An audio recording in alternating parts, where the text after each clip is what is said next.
Welcome to the Twilight Zone.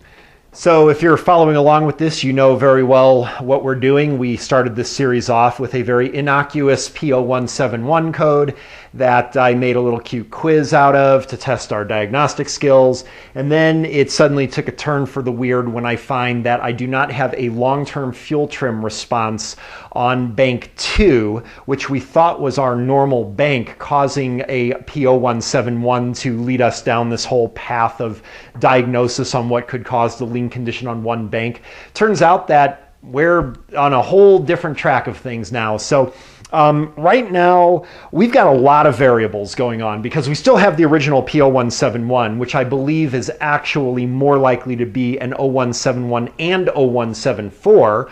But because bank 2 does not seem to respond with any long-term fuel trim, despite having O2 sensor and short-term fuel trim output, it's a little hard to tell what's going on there. So the most important thing, I have to figure out what's going on with this long-term fuel trim non-responsiveness on bank 2. Then once I do that, I can more accurately assess if the whole time this P0171 was actually a whole engine issue instead of single bank issue. So that's the plan today. Got a lot of ideas from you guys. I am not going to lie. I've never seen this before. I am lost on this. But I think we're all going to learn a lot, and a lot of it is actually as a result of some of you guys. So let's go over to the dry erase board of knowledge and see what I've put together. So I've listed some things that many of you guys had brought up as well, actually, and one that actually I believe is going to be the problem here. So most people by far are saying that the O2 sensors are bad, and that's not the case. There's the evidence is overwhelming that that's not the case. And I think what may be happening here is you guys know very well not to jump at the O2 sensors, but we're kind of sort of back to the wall with this because there's not a lot of explanation that what goes on. But remember, just because you don't have explanation of what's happening, that doesn't mean there isn't other explanation that you just aren't able to consider. And I believe that's what's happening with you guys that are thinking the O2s. You're overlooking overwhelming evidence. That evidence is, first and foremost, we have proper traces on the O2 sensors. Some people were pointing out the sensor trace looked a little slow. There's two things about that. First of all, I intentionally widened the trace to get a little better monitoring of it. Second of all, you cannot determine O2 sensor trace speed on a scan tool anyway. You would need an actual live measurement directly from the O2 sensor to do that. So there is no data there to come to that assumption anyway. But the main thing is the O2 sensor trace looks absolutely normal. There's no indication. Second thing, the O2 sensors respond equivalently and with the same amplitude given variables to the conditions. So when we put propane in, immediate change on the oxygen sensors, both of them. When we added a vacuum leak with the brake hose being removed, immediate reaction and appropriate reaction and equivalent reaction from both sensors. That is not something that is indicative of a problem with the O2 sensors. The fuel trims accordingly behaved as well. Another thing about the oxygen sensors, and really kind of the one that really punches it in the throat, I swapped the banks on the oxygen sensors. I think maybe some of you guys are forgetting that I did that. Swapping the bank on the oxygen sensors, the problem did not move. Period. End of story. That does it right there. Now, some people are saying, well, both oxygen sensors need to be changed, which is worse, actually, because if that were true, that both oxygen sensors have a problem, you have to come up with a valid logical explanation why the problem is only showing on one bank, and it remains only on that one bank despite swapping the sensors. The point is, it's not an oxygen sensor problem. We can rule that out using logic. It is interesting that the way to think of this is not, wow, what is wrong with the oxygen sensor that we don't have long-term fuel trim? That's the wrong way to think about it. The logical way to think about it is, why do we not have long-term fuel trim response despite the fact that the O2 sensors work? That is where the concern is, and that's the direction we're going to go. But it's not O2 sensors, and I know some of you guys are going to argue against that, but I don't know what to tell you. I only go with reasoning and logic here, and the evidence is overwhelming. So anyway, QED, we're done. Now, the other possibility, and of course you'd be an idiot not to think this, is there's got to be something wrong with this PCM. The PCM has O2 sensor data. It is drawing correct fuel trim response on the short term from that O2 sensor data, and yet does not translate that to a long-term response on one bank. A bad PCM seems a very good idea, and I'm not going to lie, I was a little panicked that that may be it. Now again, the thing is, like with the O2 sensors, are we drawing the conclusion of a bad PCM because we have evidence of a bad PCM, or is it because we just do not have other ideas, so this is what we're left with? The thing is, there are other explanations for that PCM's response other than a fault with it, so we cannot rule out a bad PCM as of yet. Now, one thing that I was thinking of, it was occurring to me last night, I was thinking, why is there not a code for this? If a short-term fuel trim is going down to -25 and there is no long-term fuel trim response from that, shouldn't there be some kind of check engine light code for this? So I actually started looking through the actual service manual, and I can find no non-responsiveness code to short-term fuel trim from the long-term or anything along that lines that I can find, at least. Now, that's not to say one doesn't exist. I couldn't find it. Why wouldn't that code throw? Well, one reason, remember, we have 0171 on the car, and an 0171 code may inhibit other oxygen sensor related codes. Usually on that bank though, so it still isn't a great explanation, but it was something that I was thinking that there may actually be another problem that could be indicated with a code, but we're just hiding it because we still have the 0171. Of course, resetting the check engine light would be a great way around that, but I don't want to quite do that yet. Because I want to verify some other things. And also I don't want to reset the fuel trims and have to drive the car around and all that if I have to. So I want to stick with where we're at. Another one that I was thinking of, and some other people brought this up too, at least one other person did. I wish I could remember who brought up what, but there were some great ideas.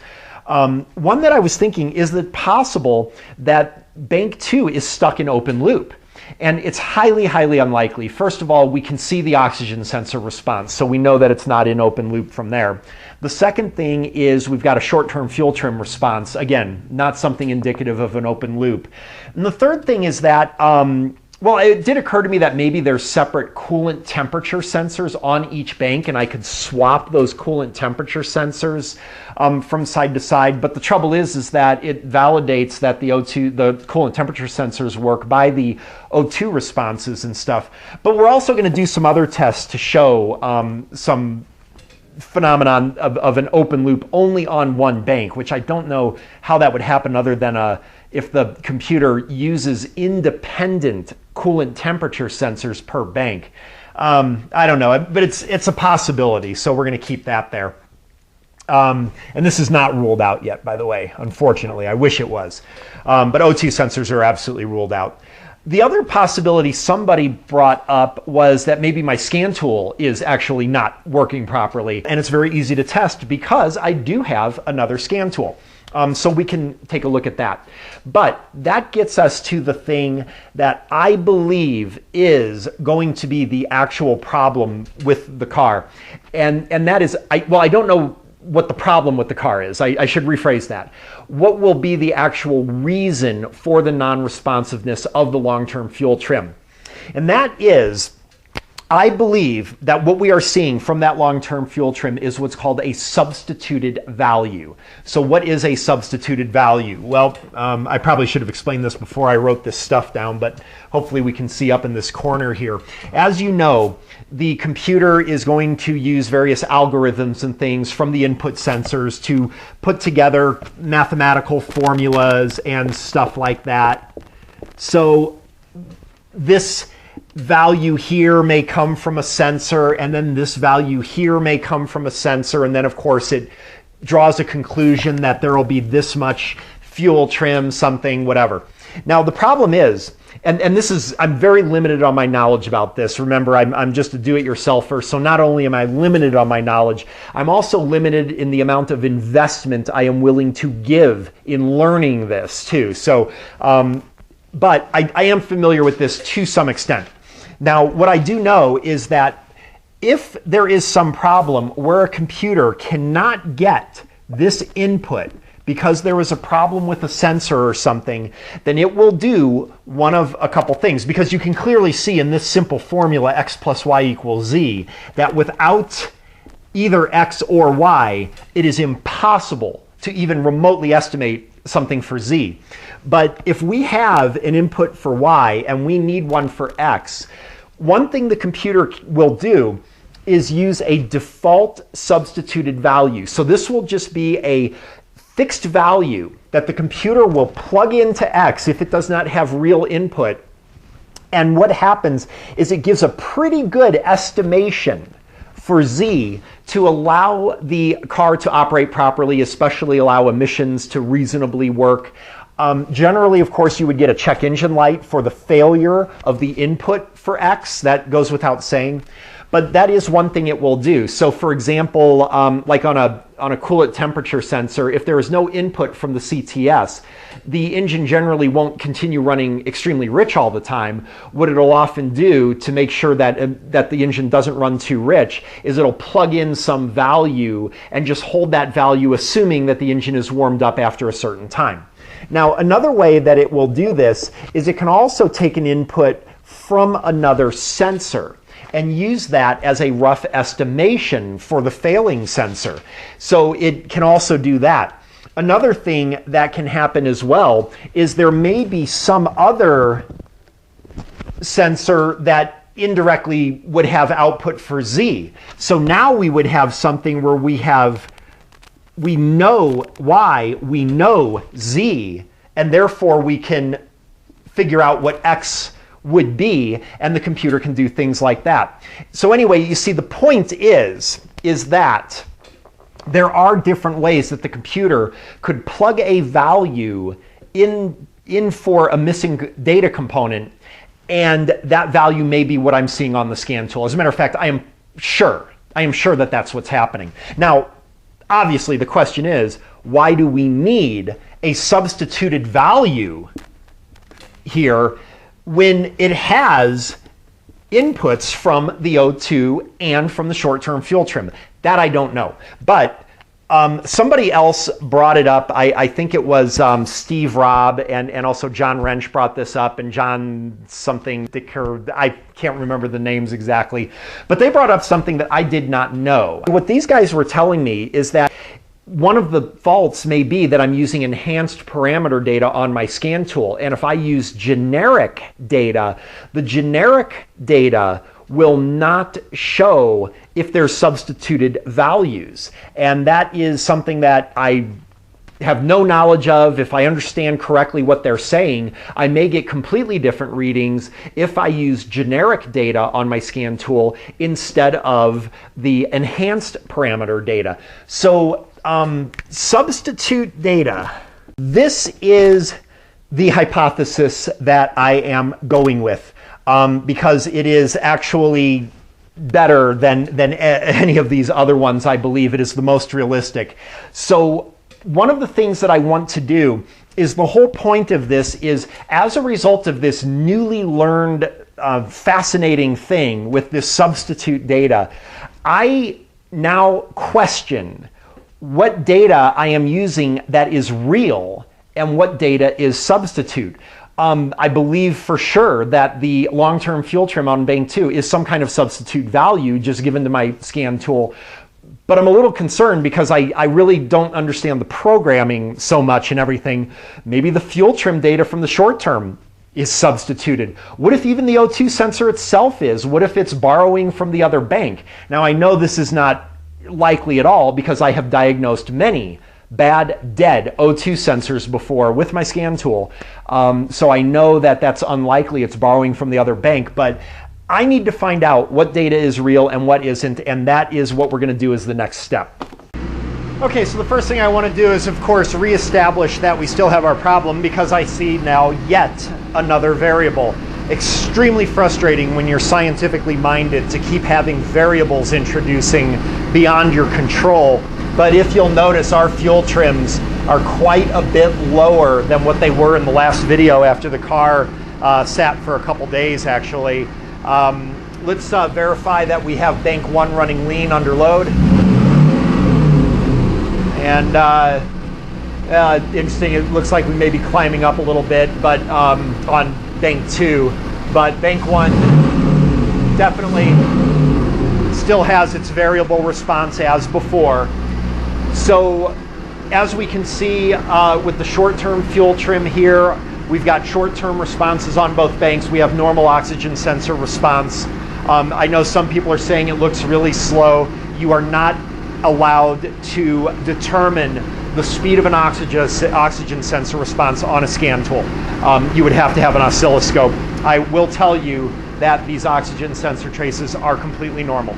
Now, what we are going to do is validate that if I induce a rich condition, we only get response from bank 1 again. All right, so I'm going to go ahead and put some right here, and let's see where our O2 responses go. There we go. So as soon as and then I'm going to take it away right now, and we've got immediate response from the sensors. Go ahead and add it again, and immediate response from the sensors. The O2 sensors are not a problem. I hope everybody agrees with that. Notice both short-term fuel trims respond immediately to the oxygen sensor, and also notice that we only get a response in the long-term fuel trim from bank 1. So I'm going to go ahead and take that away. You can hear the idle react. We get immediate responses. This is not an O2 sensor problem, guys. Okay, so that done. Why? Why are we only getting a response on bank 1 for the long term, despite the fact that we have proper responses from short-term fuel trim and O2? And my belief is that we are getting some type of substituted command here. Now, my first thing that I want to do, I want to determine, especially given the fact that we have proper O2 response, are the O2 responses that we are seeing bank specific, or is this somehow some false data that's being used off of just bank 1? So that's going to be very easy to test. One way, I could simply go under the car and unplug the oxygen sensor. I will not be doing that because of this. So I'm sick of oxygen sensors right now. I'm not going to play with those anymore. What I can do, though, is cause a bank-specific reaction. And what I'll do is go ahead and disconnect the fuel injector from bank 1. That should only cause bank 1 to go lean. If bank 2 also goes lean, well, then we're looking at some messed up data because bank 2's data is being drawn from bank 1. So I'm going to go ahead and pull this injector connector. There we go. And you can see that we go immediately lean only.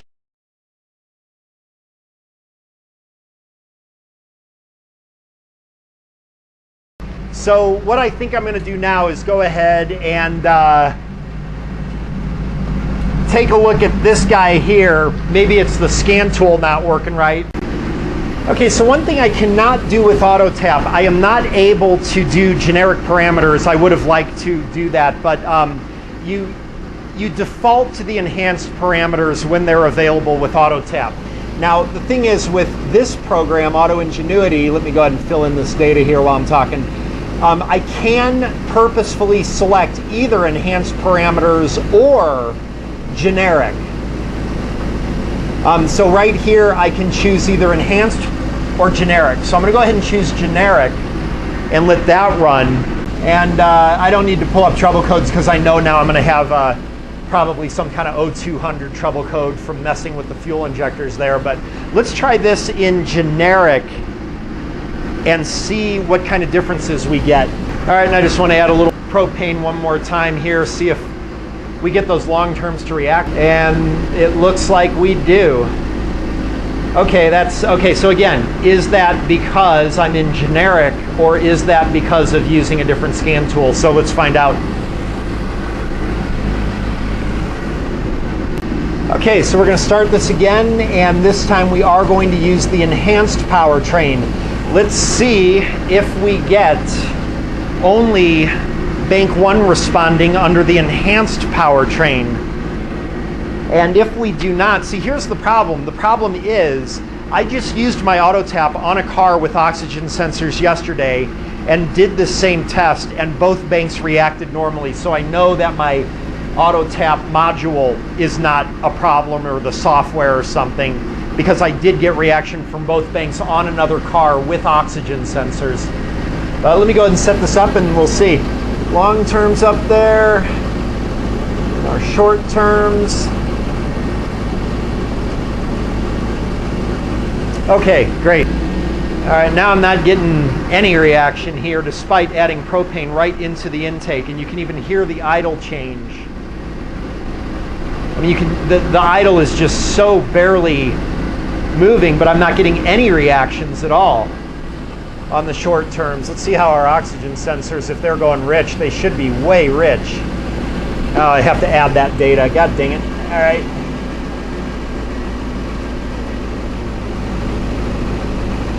All right, so let's look at our oxygen sensors, and yeah, they were rich.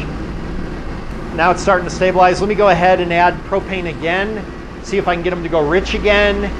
And they do, so the oxygen sensors are reacting. Let's go back and see what's happening over here with our fuel trims. And the fuel trims under this enhanced parameter still don't seem to be reacting much, do they? Everything's flat at 0. All right, well, I don't know, dude. Go figure this.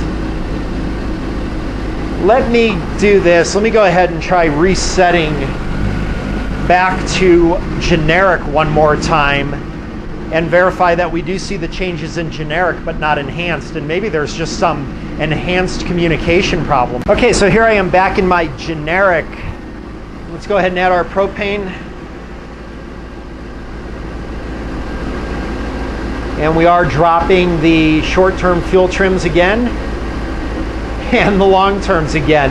That is amazing and actually a little disturbing.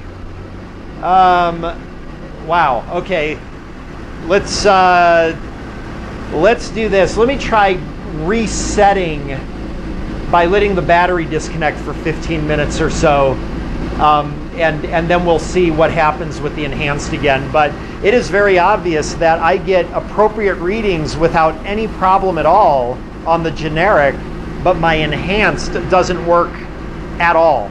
All right, before we discuss this, I've just got my long terms up here. I'm wondering now if I even have a problem with any lean on bank 1. So let's see, now that we're in generic, if when I give throttle,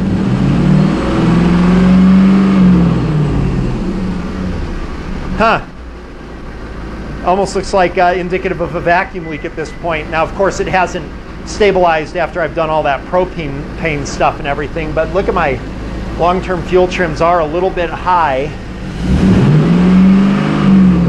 Yeah, that's now indicating a vacuum leak.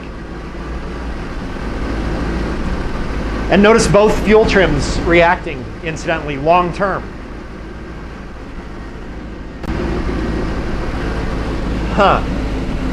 So what I'm going to do, let me try repeating this again, going back to enhanced mode. But this is very problematic if I'm going to have variability in my scan tools. There's enhanced there.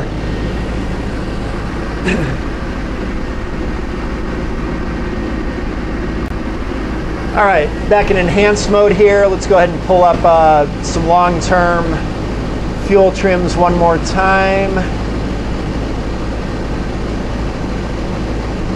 Thing 2. Notice that now we're at almost 0 fuel trim in enhanced mode versus about 6 in the previous mode. Let's give some throttle. And I've got no response at all. Notice that they're fixed there. Let's try adding propane one more time. See if we can get these to change. Of course, I'll need some short-term fuel trims to validate. Let's go over here. See if we can add in a short-term fuel trim here real quick. Let's just go ahead and add in one short-term. Okay, so we got a definite decline in our short-term fuel trim on that bank and no response from the long-term, and this is in enhanced mode. All right, that's just weird. I don't know, man, but not so sure about this substitute thing. Substitute my lies for fact. The simple things you see are all complicated. But wow, I really am not quite sure what to say here.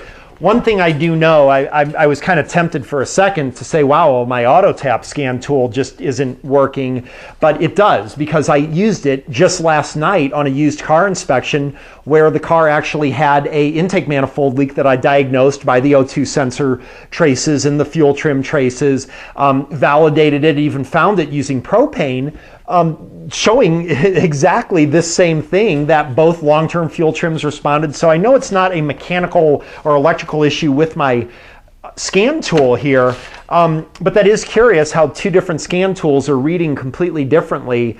The only commonality is the car's PCM. So I apologize that this is kind of a weird one, and this may turn out to be, you know, a little bit boring. You know, for me, this is as exciting as hell, except for the fact I hope I don't need a PCM. But one of the things that we're going to do is, I know we're not stuck in open loop on bank 2 only, because I think that what we've got here is some type of communication issue, either with the scan tool or just in the car itself.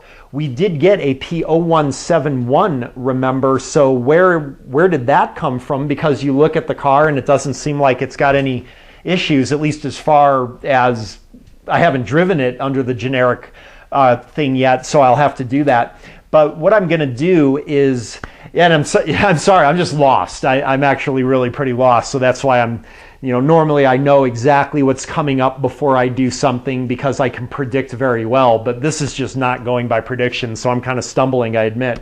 But what I'm going to do is I've reset the codes, I've reset the computer, and I also have disconnected the battery. I'm going to leave it disconnected overnight, and then tomorrow I will go ahead and connect it up again, maybe drive the car under generic mode, see if we find any evidence of an 0171, since generic mode seems to be working.